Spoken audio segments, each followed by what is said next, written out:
Hi, Katie Price here. Welcome to my exam marker video diary.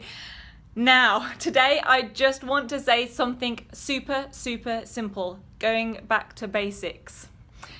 I'm sure as a parent, if you're watching this, you will have a few nods of agreement with this as well. Now, what I want to talk about is something that isn't actually on the mark scheme at all for the exam that I'm marking.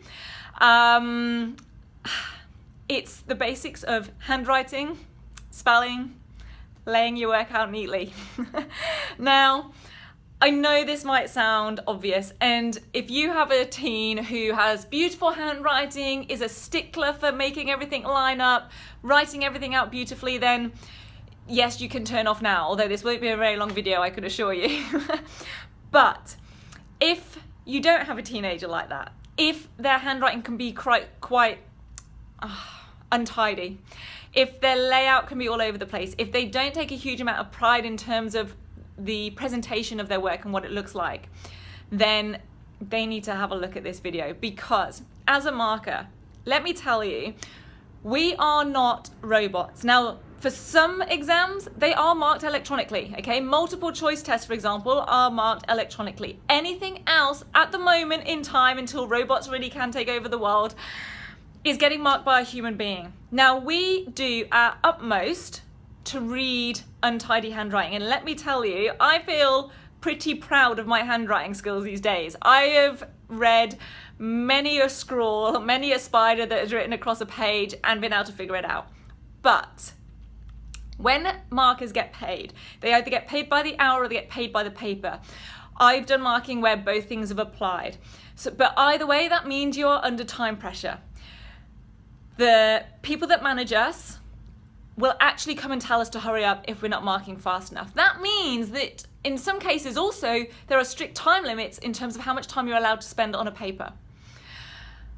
That means that if we can't read your work easily or follow the structure of it or follow the flow of it, then you may miss out on marks. It's not likely, but it could happen. So when students say, does spelling matter? On some mark schemes, yes, spelling matters, okay? So in a writing test or a particular English test, then spelling will matter. It will be in the mark scheme. In the exams that I'm marking right now and in other subjects, often it doesn't. But if we can't figure out what it says, or if we can't actually read it, or we don't realize where you've slotted something in, and let me tell you, for the item that I'm marking at the moment, the order that things are written does very much matter for one of those items, then you're possibly going to be losing out on what should be marks you should be getting, what should be easy marks, marks that you would otherwise be allocated. So I know when you're up against time pressure, it's very easy to just want to get it written down. And yes, you absolutely should do that rather than not write it at all. But if there's a question over the neatness of handwriting and how easy it is to mark, then we need to think about that. It needs to be something to address. And on an unofficial note, like I said, we're not robots. If we get the impression that this is a good, solid student because they have easy to read handwriting, their writing is neat and tidy, things are structured and laid out neatly, there is that element in our brain that will put us onto the positive side of thinking. This is unofficial. Therefore, if we're on the fence between two grades, anything that could sway that marker to giving the high mark or the higher grade, you want that to go in your favor, don't you? So there's another unofficial reason to make sure that it's looking pretty good. That's it from me today. Like I said, back to basics: handwriting, spelling, layout, neatness, all of those basics.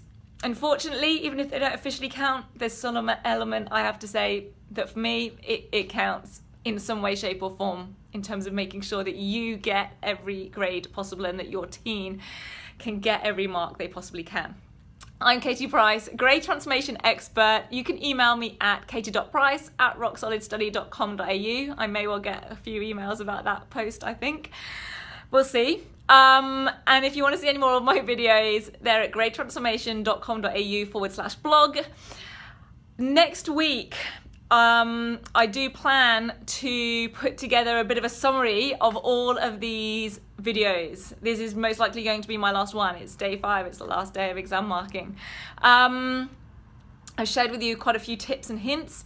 I will most likely digest, give myself time to reflect, and put together a bit of a summary perhaps, unless I think of something better to come up with for you next time. In the meantime, have a fantastic week. I'm gonna recover and I'll have a great week too, and I'll see you very soon. Bye bye.